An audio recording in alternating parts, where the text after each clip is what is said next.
Hello बच्चों, कैसे हो आप सभी। बच्चों, मैं आशा करती हूँ कि आप सभी बहुत अच्छे होंगे। तो बच्चों, आज की कक्षा में जो पाठ हम पढ़ने जा रहे हैं वो है अव्यय, इनडिक्लाइनेबल। तो बच्चों, क्या होते हैं ये अव्यय?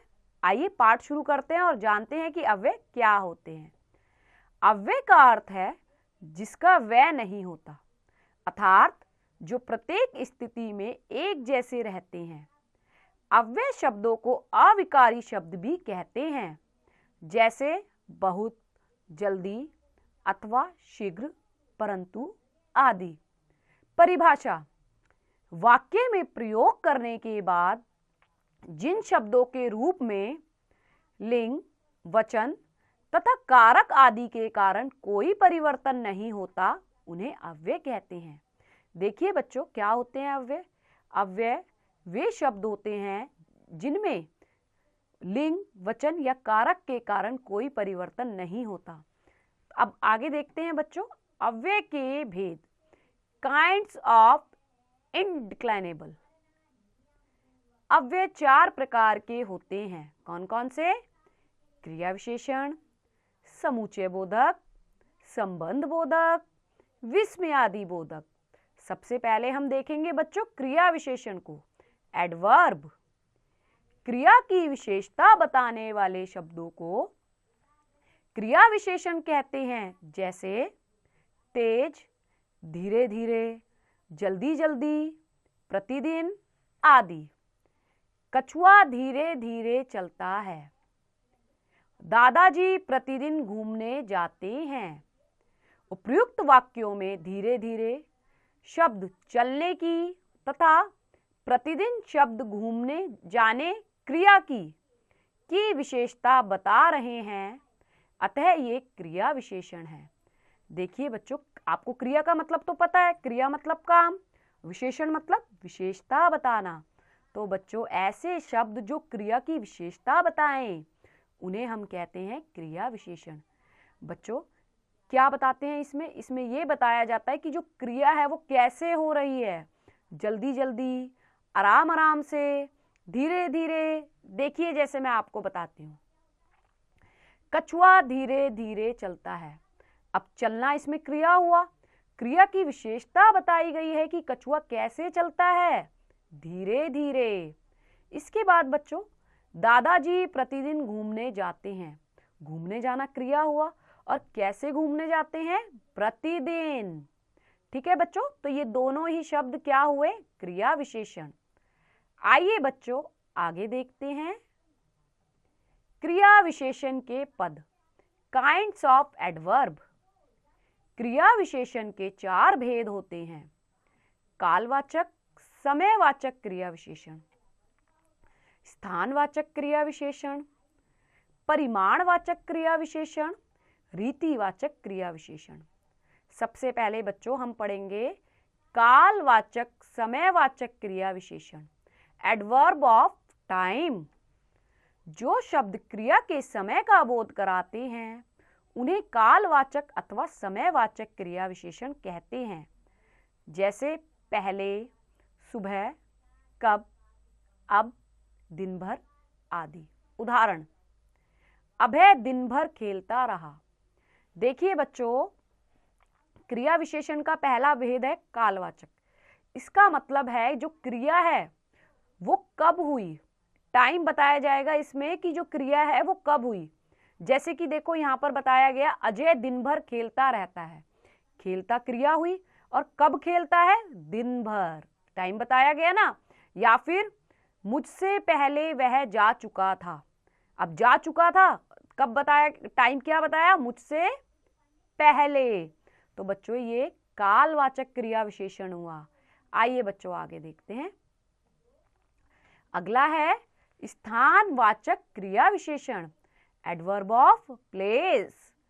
जो शब्द क्रिया होने के स्थान का बोध कराते हैं वे स्थानवाचक क्रिया विशेषण कहलाते हैं, जैसे ऊपर, आर पार, इधर उधर, अंदर, पीछे, सामने आदि।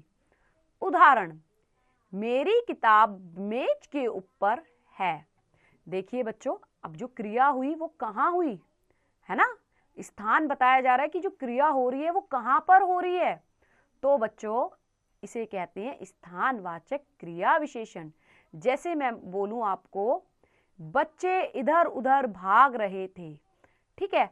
अब बच्चे जो क्रिया कर रहे हैं वो भागने की क्रिया कर रहे हैं, कहाँ भागने की, इधर उधर, तो ये हो गया आपका स्थानवाचक क्रिया विशेषण। आइए बच्चों आगे देखते हैं परिमाणवाचक क्रिया विशेषण, एडवर्ब ऑफ क्वालिटी। जो शब्द क्रिया की मात्रा का बोध कराते हैं उन्हें परिमाणवाचक क्रिया विशेषण कहते हैं, जैसे थोड़ा, बहुत, कम, अधिक, खूब, जितना, उतना आदि।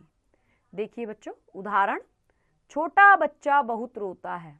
अब बच्चों देखो यहाँ पर क्या बताया जाएगा, यहाँ पर बताया जाएगा जो क्रिया हो रही है उसकी क्वालिटी बताई जाएगी कि वो कितनी ज्यादा हो रही है, ठीक है।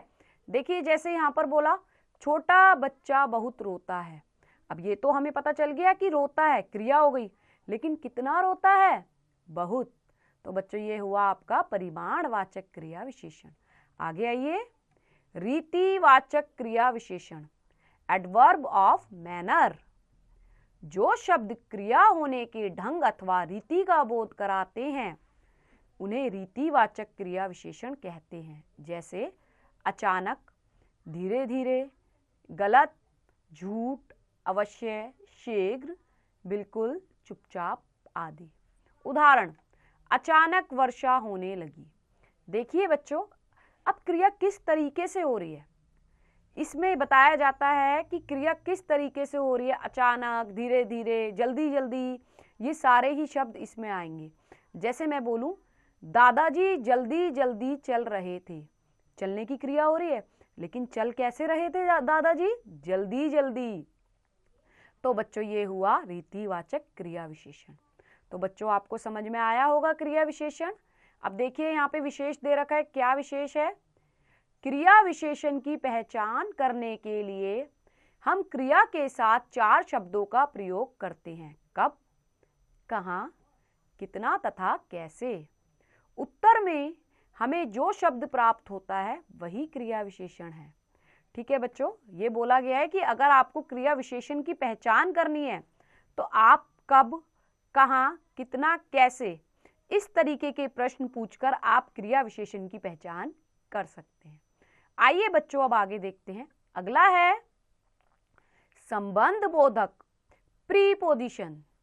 जो शब्द दो संज्ञा अथवा सर्वनाम शब्दों के बीच संबंध बताने का कार्य करते हैं उन्हें संबंध बोधक कहते हैं, जैसे मेज के नीचे बिल्ली बैठी है, दीवार पर घड़ी टंगी है, मेरे घर के सामने एक पेड़ है।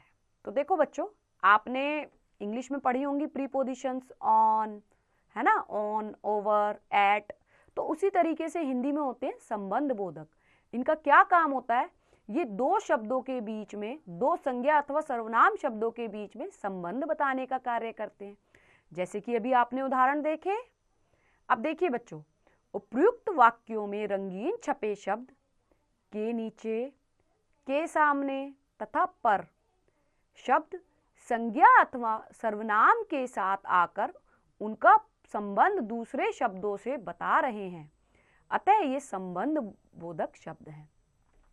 देखिए बच्चों यहाँ पर शब्द, यहाँ पे संबंध बताया के नीचे, किसके नीचे, मेज के नीचे, मेज और बिल्ली के बीच में संबंध हुआ के नीचे। दीवार पर घड़ी टंगी है, दीवार और घड़ी के बीच पर से। मेरे घर के सामने एक पेड़ है, घर और पेड़, इसके लिए के सामने। तो बच्चों ये थे संबंध बोधक शब्द। प्रमुख संबंध बोधक शब्द इस प्रकार हैं, के निकट, के पास, की ओर, के भीतर, के लिए, की अपेक्षा, की ओर, के आगे, के बीच, के अतिरिक्त, के जैसा, के दाएं, के ऊपर, के नीचे, से बाहर, से दूर, के अंदर, से, के लिए आदि। तो बच्चों आपको समझ में आया किसको कहते हैं प्रीपोजिशंस। आपने देखा होगा जब भी आप वाक्य बनाते हैं तो आप इस तरीके के जो शब्द हैं वो जरूर यूज करते हैं, जैसे बच्चा घर में खेल रहा था, है ना, घर के अंदर खेल रहा था, मेज पर किताबें रखी थी। तो इस तरीके के जो सारे शब्द हैं ये सारे आपके प्रीपोजिशंस संबंध बोधक में आएंगे। आइए बच्चों आगे देखते हैं।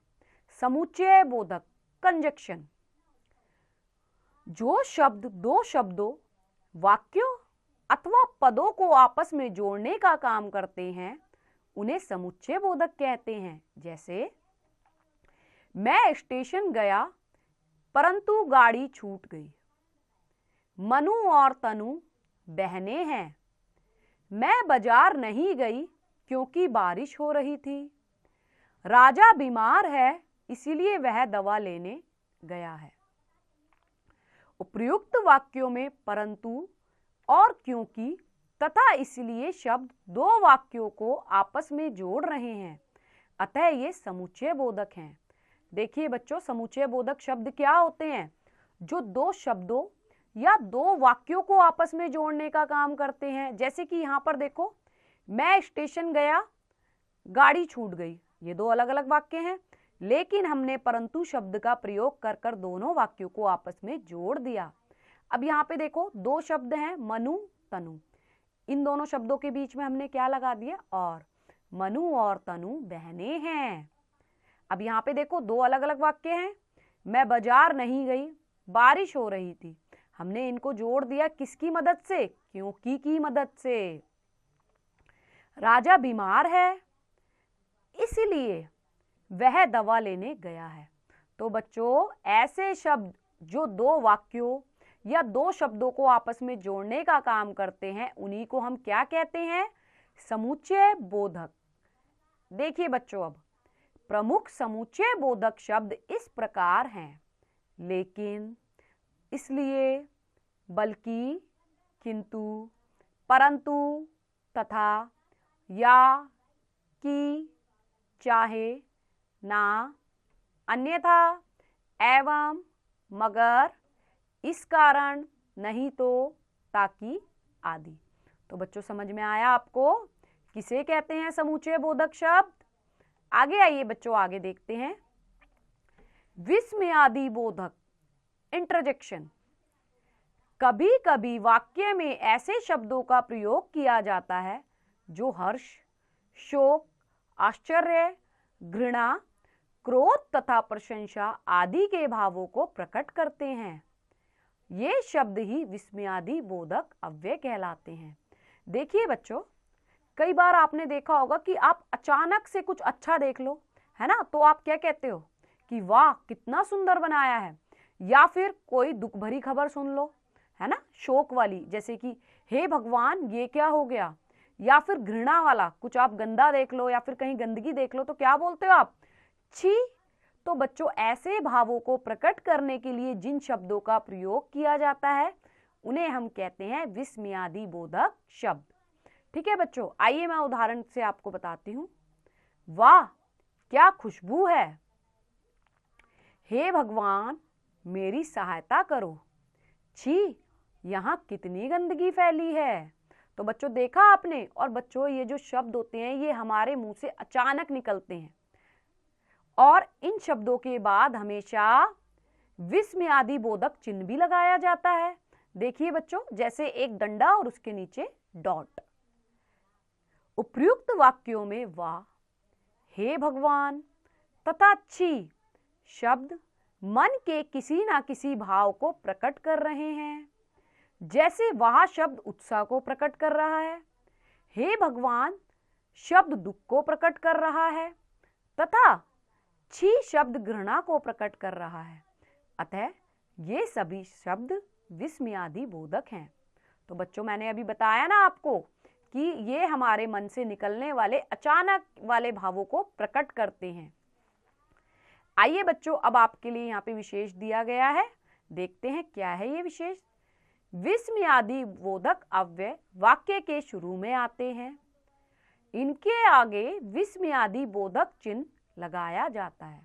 तो बच्चों देखो, जो इस तरीके के शब्द होते हैं ये हमेशा वाक्य के शुरू में आते हैं, ठीक है, और इनके आगे हमेशा एक्सक्लेमेटरी साइन या फिर विस्मयादि बोधक चिन्ह लगाया जाता है। ये देखो बच्चों, इस तरीके से एक डंडा और उसके नीचे डॉट। चलिए बच्चों आगे आइए। भाव तथा विस्मयादि सूचक शब्द। भाव विस्मयादि सूचक शब्द। देखो बच्चों, यहाँ पर बताया गया है कि अगर आपके भाव कैसे हैं और उस भाव में आपके मन से क्या क्या शब्द निकल सकते हैं। आश्चर्य सूचक, जब बच्चों आपको हैरानी हो, तो जब हमें किसी चीज को देख के अचानक हैरानी होती है तो कौन कौन से शब्द हम बोल सकते हैं? अरे, अहो, वाह आदि। उत्साह या हर्षबोधक, जब हमें बहुत ज्यादा उत्साह मतलब खुशी हो किसी चीज की, तो क्या क्या आ सकता है? शाबाश, आहा, वाह आदि। क्रोध में, अगर हम गुस्से में हैं, अरे, धत आदि। जब हम दुख में हैं या भय में, किसी चीज से हम डरे हुए हैं, तब हाय, उफ आदि। घृणा, अगर हमें किसी चीज से नफरत है, हम कोई गंदी चीज देख लें, तो धिक, छी छी आदि। चेतावनी, बच्चों अगर हमें किसी चीज की चेतावनी दी जा रही है, किसी चीज से बचना है हमें, या फिर हमें किसी चीज से खतरा है, तो सावधान, बचो, खबरदार आदि। प्रोत्साहन, अगर हमें कोई मोटिवेट कर रहा है बच्चों, तो किस तरीके के शब्द बोलेगा? शाबाश, वाह आदि। संबोधन, संबोधन मतलब बच्चों पुकारना, अगर हमें कोई पुकार रहा है तो हे, ओ, अरे, सुनो आदि। तो देखा बच्चों कितने सारे शब्द हैं और ये हर एक भाव में अलग अलग शब्द हैं। आइए बच्चों, अब यहाँ पर कुछ याद रखने के लिए पॉइंट्स दिए गए हैं, इन्हें देखते हैं। जो शब्द प्रत्येक स्थिति में एक जैसे रहते हैं, अव्यय या अविकारी शब्द कहलाते हैं। तो बच्चों देखो, अव्यय या अविकारी शब्द वो होते हैं जिनका वाक्य में प्रयोग करने पर वाक्य में कोई परिवर्तन नहीं आता। एक बार मैं आपको बताती हूँ। देखो, जैसे मान लो हमने यहाँ पे पढ़ा कि हमने क्रिया विशेषण का एक शब्द ले लेते हैं हम, जैसे धीरे धीरे, है ना। अगर मैं इसे पुल्लिंग के साथ यूज करूं, जैसे दादाजी धीरे धीरे चलते हैं, तो ये धीरे धीरे शब्द ऐसा का ऐसा रहा। अब मैं इसे स्त्रीलिंग के साथ प्रयोग करके दिखाती हूँ, दादी जी धीरे धीरे चलती हैं, तो क्या इस धीरे धीरे में कोई परिवर्तन आया? नहीं आया बच्चों। तो इसीलिए ये कौन से शब्द होते हैं? अविकारी शब्द, इनमें कभी कोई परिवर्तन नहीं आता। चलिए अब आगे देखते हैं। क्रिया की विशेषता बताने वाले शब्दों को क्रिया विशेषण कहते हैं। क्रिया विशेषण के 4 भेद कालवाचक, स्थानवाचक, परिमाणवाचक व रीतिवाचक है। जो शब्द दो संज्ञा अथवा सर्वनाम शब्दों के बीच संबंध बताने का कार्य करते हैं, उन्हें संबंध बोधक कहते हैं। जो शब्द दो शब्दों, वाक्यों अथवा पदों को आपस में जोड़ने का काम करते हैं, उन्हें समुच्चय बोधक कहते हैं। चलिए बच्चों, आइए अब हम इसका अभ्यास कार्य देखते हैं। अभ्यास करें। क, निम्नलिखित प्रश्नों के उत्तर दीजिए। अव्यय किसे कहते हैं? तो बच्चों क्या बताओगे? जो शब्द प्रत्येक स्थिति में एक जैसे रहते हैं, वे अव्यय कहलाते हैं। बच्चों मैं हर एक क्वेश्चन का आपको एक एक पार्ट बताऊंगी, बाकी के क्वेश्चंस आप खुद से करेंगे। ख, निम्नलिखित वाक्यों में सही विकल्प के सामने सही का चिन्ह लगाइए। देखिए बच्चों, अव्यय शब्द का दूसरा नाम है, क्या है? अविकारी। अगला क्वेश्चन देखेंगे बच्चों। ग, निम्नलिखित वाक्यों से संबंध बोधक शब्द छांटकर लिखिए। संबंध बोधक शब्द छांटने हैं बच्चों। देखिए, प्रीपोजिशन जिसको हम इंग्लिश में बोलते हैं। नदी के किनारे पेड़ है, तो क्या आएगा यहाँ पे? के किनारे। स्कूल के अंदर प्रयोगशाला है, तो क्या लिखोगे बच्चों? के अंदर। इस तरीके से आप इन्हें करेंगे। आइए बच्चों अगला क्वेश्चन देखते हैं। घ, निम्नलिखित वाक्यों को उचित समुच्चय बोधक शब्दों से जोड़िए। समुच्चय बोधक शब्द बताए थे ना, जो दो वाक्यों को आपस में जोड़ते हैं। चलिए एक करके बताती हूँ। माँ बीमार है, आज खाना बाहर से आया है। कैसे बनाओगे? माँ बीमार है, इसीलिए आज खाना बाहर से आया है। इस तरीके से बच्चों आप इन्हें जोड़ेंगे सेंटेंसेस को।